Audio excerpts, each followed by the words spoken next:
Welcome to Fun Facts Daily, your source for just the good stuff. Monday through Friday, we're bringing fun facts and news you can use, all carefully curated to uplift and inform. So give yourself a break, relax, and learn something awesome in just a few minutes every day.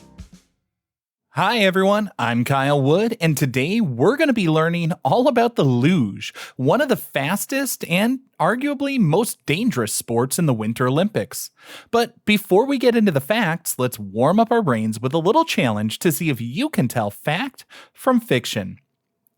Because luge is all about speed and aerodynamics, every single milligram of weight matters. Rumor has it that some Olympic lugers have actually had the athletes' bodies painted with a flexible, rubberized spray-on fabric to ensure there isn't a single wrinkle or seam to catch the wind. What do you think? Are Olympic luge athletes actually wearing spray-on suits, or is this just too good to be true? We'll find out at the end of the episode.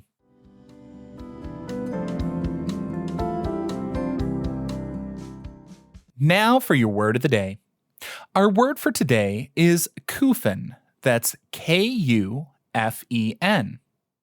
Kufin is a German word that refers to the two curved wooden runners on the bottom of a luge sled.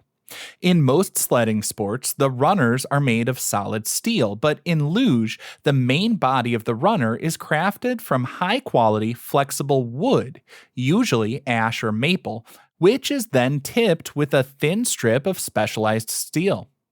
Now, as I said, Kufin is a German word, as Germany has historically been the dominant force in the world luge competition. The kufen are the most critical parts of the sled's anatomy because, unlike a bobsleigh, which has a steering wheel, a luge sled is steered primarily by the athlete's legs pressed against the wooden runners. By applying pressure with the calves to the bows, the curved front part of the kufen, the athlete can flex the wood, causing the sled to change direction. It's a perfect combination of traditional woodworking and modern physics.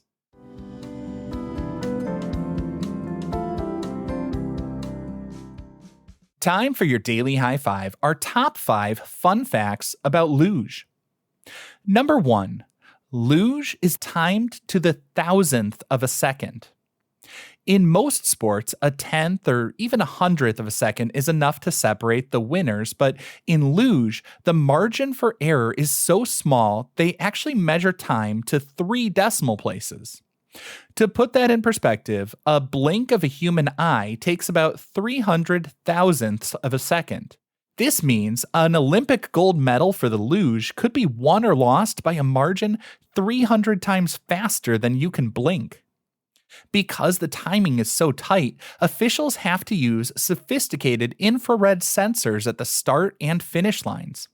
If an athlete's glove or even a loose strap crosses the sensor first, it counts. Number 2. Lugers use spiked gloves to paddle themselves to racing speeds. Since lugers start the race sitting down, they don't have the benefit of a running start like bobsledders. Instead, they use their hands to paddle against the ice. Their gloves are fitted with small 4mm steel spikes on the fingertips, which allows them to dig into the frozen surface and pull themselves forward with explosive power. This paddling motion looks a bit like a penguin sliding on its belly, but it's actually a feat of incredible upper body strength. It's all about the traction. On smooth ice, a normal glove would just slide, but the spikes provide the grip needed to convert the athlete's muscle power into forward momentum. Once they reach a certain speed, they lie back into the aerodynamic supine position, laying on their back. But just those first few spiked pulls often determine the top speed for the entire run. Number 3. In the early days of luge, athletes actually raced sitting up or even lying on their stomachs. While we now associate luge with the feet first, flat on your back position, the sport didn't start off that way. In the very first international races in the 1880s, competitors used Davos sleds, simple wooden structures where they sat upright and used their hands to steer. Later, some daring athletes tried the prone position, lying on their stomachs like in skeleton, believing it was more natural for seeing the track ahead. It wasn't until the 1950s that scientists and athletes realized that lying on your back, the supine position, was significantly more aerodynamic. By moving the head behind the body rather than in front of it, they reduced the turbulent wake behind the sled, which instantly boosted speeds by several miles per hour. By keeping their toes pointed and their heads low, lugers minimized their frontal area, allowing the air to flow smoothly over them. There's also a concept called the boundary layer, a thin layer of air that sticks to the athlete's suit. If the suit has wrinkles or if the athlete lifts their head even an inch, it creates turbulent flow, which acts like a tiny parachute pulling them backward. And that's why the athletes on the luge look so stiff. They're trying to slice through the air with minimal resistance for maximum speed. Number 4. Lugers experience g-forces that would make most people dizzy. When a luge sled enters a high-banked curve at 90, maybe even close to 100 miles an hour, the athlete is hit with massive centripetal force. In some of the world's fastest turns, lugers can experience up to 5 Gs. That means for a few seconds, the athlete feels like they weigh 5 times more than their actual body weight. Because they're lying flat, this pressure wants to push their head down against the sled, which would ruin their vision and their aerodynamics. Lugers have to develop incredible neck strength to keep their heads up just enough to see the track, while those 5 Gs of force are trying to slam them back down. And here's a little bonus fact for today. Luge and bobsled actually share the exact same track, but they start at different altitudes. If you visit an Olympic sliding center, you'll see only one massive, icy concrete tube, but it serves 3 different sports: bobsleigh, luge, and skeleton. Because a luge sled is so light and fast, if a luger started at the very top where the heavy bobsleighs begin, they would reach speeds that are actually physically impossible for a human to survive in the turns. To keep it safe, the luge start house is usually located several hundred feet further down the mountain. This is a great example of what we all learned about in grade school with kinetic and potential energy. By starting at a lower point, the luge has less vertical distance to convert into speed, so they stay within the, and I want to say a giant air quote here, safety window of about 90 to 95 miles an hour. I know, doesn't feel safe to me, but they make it work. And our 5th and final fun fact for today, just in case the luge didn't sound dangerous enough, the sled actually has no brakes and no steering wheel.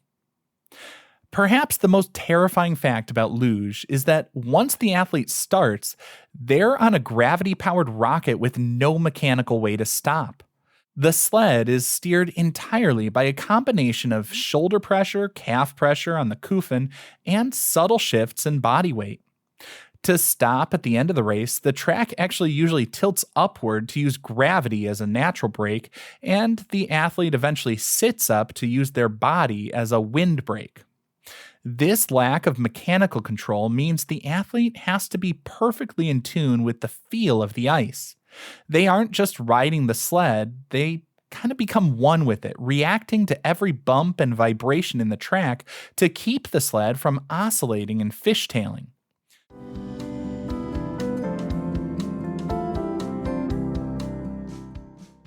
Now for some news you can use.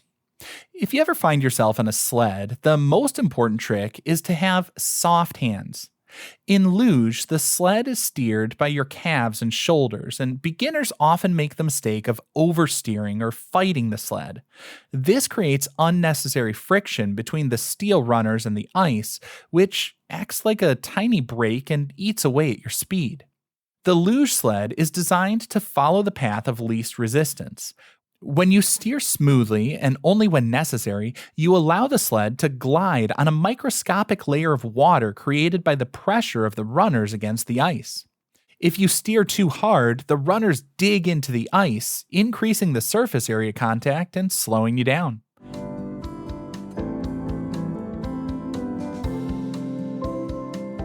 Now for the moment you've been waiting for.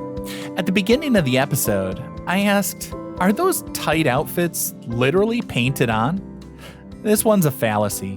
While it would be cool, spray-on suits are not a real thing. The truth, though, is almost as high-tech. Luge suits are made of specialized coated fabric that's so slick it feels like plastic or rubber. The suits are custom tailored for each athlete's body to be so tight that they require a teammate to help zip them up. They're also calendered, which is a process where the fabric is run through heavy, hot rollers to flatten the fibers and make the surface smooth as glass to reduce any possible air friction. Now, I hope you enjoyed learning a bit about the luge with me today, and be sure to tune in every weekday for even more fun facts. Fun Facts Daily is an Airwave Media podcast. It was written, recorded, mixed, and edited by me, Kyle Wood. Thanks for sharing a part of your day with me. Be sure to follow Fun Facts Daily on your favorite podcast app so you can keep the good stuff coming your way every day. And if you like the show, please do me a favor and leave a kind rating, review, or just tell your friends about it.